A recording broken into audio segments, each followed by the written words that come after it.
The ongoing controversy surrounding the Citizenship Bill has once again brought to the fore the conflict between the executive and the president, even as both the institutions have claimed of playing their roles adhering to the constitutional guidelines. Political color is more than conspicuous, to say the least, in the controversy revolving around the bill. Good morning, I'm Sarah Sapsanamma, and these are the headlines of the hour. The National Assembly endorses the Citizenship Bill intact. President Vidya Devi Bhandari constitutionally bound to authenticate the bill. The government registers a bill at the Parliament proposing to extend the tenure of the lower house till the first session of the Parliament after the November 20 elections. The US agrees to sell $1.1 billion in weaponry to Taiwan, provoking anger from China. Proposed deal includes a radar system and anti-ship and anti-air missiles. And former world #1 American tennis sensation Serena Williams bids farewell to the US Open and seemingly her illustrious career after losing to Australia's Ajla Tomljanovic in the third round. The National Assembly has endorsed the Citizenship Bill intact despite recommendations from the President for amendments. The bill that had received serious concerns from President Vidya Devi Bhandari was endorsed with majority yesterday. On 14th of August last month, the President had returned the bill to the House of Representatives for further deliberations on the provisions for citizenship by mother's name and the naturalized citizenship. The bill was endorsed amid protests from CPN-UML lawmakers yesterday. The bill was first registered at the Parliament on 7th of August 2018. The State Affairs and Good Governance Committee 2 years ago had approved of the bill. However, a new bill was registered in July after parties could not reach a consensus regarding its provisions. The bill will now be sent to the President for authentication. The government has registered a bill at the Parliament regarding the tenure of the current House of Representatives, proposing to extend the term of the lower house till the first session of the Parliament after the November 20 elections. Should the bill be endorsed by the ongoing session of the Parliament, incumbent lawmakers will remain in their positions till newly elected lawmakers take their oath of office and secrecy. However, the bill has also proposed to require lawmakers who want to stand in the next elections to resign from their posts. Constitution experts have, however, highlighted the bill's shortcomings, saying that the bill did not address pressing questions on whether the government should limit its role as a caretaker. The first session of the current House of Representatives was held on 4th of March 2018. The House of Representatives has sent the Third Amendment Bill of the Transitional Justice Act to the concerned parliamentary committee. The session of the lower house yesterday sent the amendment bill for the Commission of the Investigation of Enforced Disappeared Persons and Truth and Reconciliation Commission to the committee for further deliberations. Minister for Law Govinda Sharma Koirala had proposed the bill be sent to the concerned committee for considerations.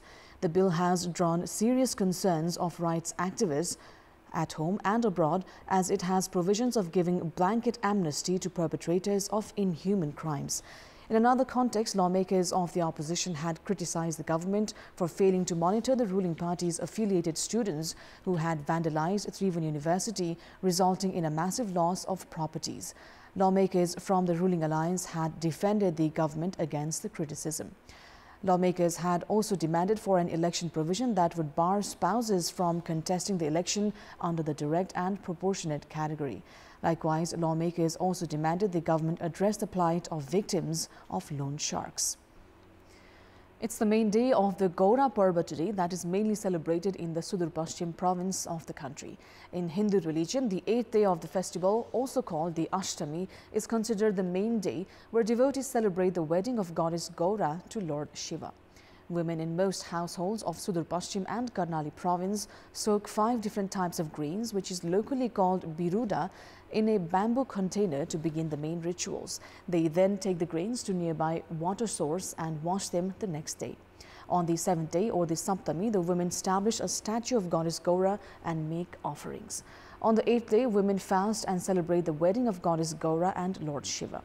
The festival is mainly celebrated in districts of Darilthura, Darchula, Baitari, Doti, Bajhang, Acham, Kailali, Kanchanpur and Kumaon and Garhwal of India's Uttarakhand.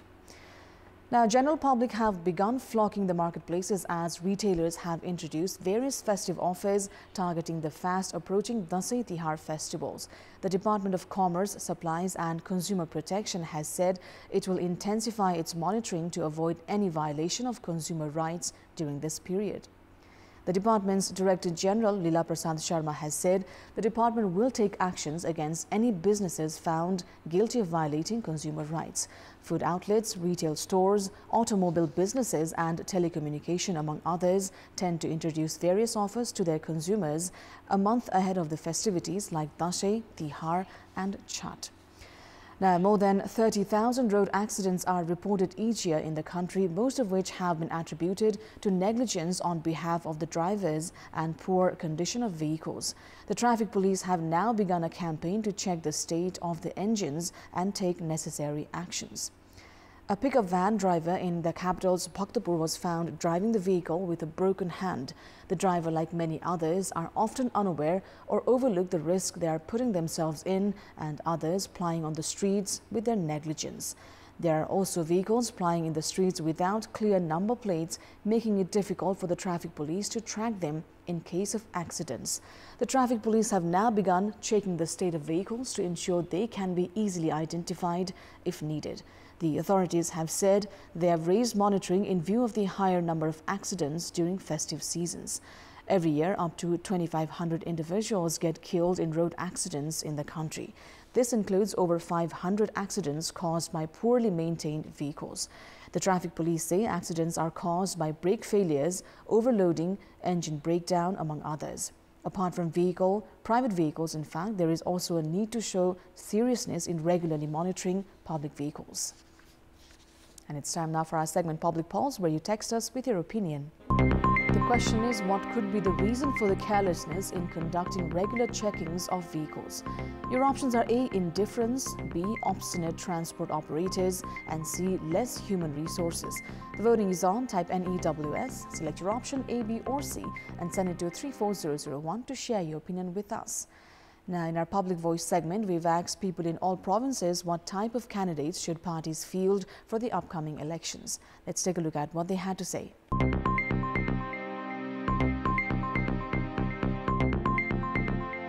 आर्थिक प्रलोभनमा नलागिकन महत्त्वपूर्ण कार्यहरू गर्छु र देश विकास गर्छु र जनताको भलाइ गर्छु भन्ने व्यक्तिहरूलाई चाहिँ टिकट दिनुपर्छ। नेपालको मुहार फेर्न सक्ने त्यस्तो क्यान्डिडेट हामीलाई चाहिएको छ। जनजाति समुदायका महिलाहरूलाई चाहिँ नि अबको निर्वाचनमा टिकट दिँदाखेरि चाहिँ प्राथमिकता दिनुपर्छ। आफ्नो व्यक्तिगत कुरा भन्दा पनि समाजको लागि सबै कुराहरु कन्ट्रिब्युसन गर्न सक्ने खालको उम्मेदवार युवकहरूले चाहिँ उम्मेदवारी छनौट गरेदेखि राम्रो हुन्थ्यो जस्तो हामीलाई लाग्यो। युवा नेतालाई तपाई टिकट दिनुस्। जसले दिएपछि एउटा भेटै नहुने त्यस्तो भन्ने भोटै नदिने त्यो ठाउँलाई बुझ्न सक्ने क्षमता भएका मान्छे सबैको समस्या बुझ्ने नेताहरूलाई जिताउनु पर्छ। 5 वर्षसम्म काम गर्ने नगर्ने नेताहरू चाहिँ कृपया आराम गरेर बसिदिनु हुनको लागि अनुरोध। ब्याचलर कम्तीमा पास होस्। उमेरले नै पाएको भइसकेका नेताहरूले चाहिँ अहिले आराम गरेर बस्दा हुन्छ। जनताको पक्षमा केही परिवर्तन गर्न सक्ने मान्छेलाई सिफारिस गर्नुपर्छ। जो पार्टी भन्दा माथि उठेर स्वतन्त्र भएर काम गर्छ। बुढाहरूको सोच चाहिँ बुढै जस्तो हुन्छ। युवा आयो भने विकास पनि हुन्छ। पार्टीमा सङ्घर्ष गरेको मान्छेलाई अगाडि बढाउन जरुरी छ। सबै राजनीति सुझबुझ भएको गरिब जनताको घर घरसम्म पुगेर उनीहरूको दुःख बुझ्ने खालको उम्मेदवार चाहिँ आइदियोस्।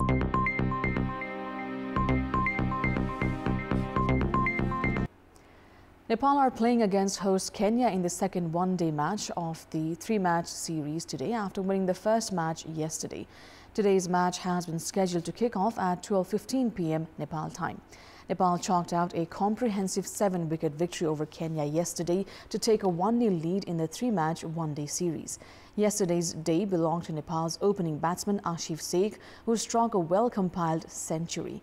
Electing to bat first at Nairobi's Gymkhana cricket ground, Kenya were bowled out for 218 runs in 48.1 overs. The Kenyan innings at one stage had looked more promising when Rakeb Patel with 67 runs and Collins Obaya with 62 runs had put together a century partnership. However, the fall of Obaya through a run out triggered a batting collapse as Kenya could only put up a below-par total.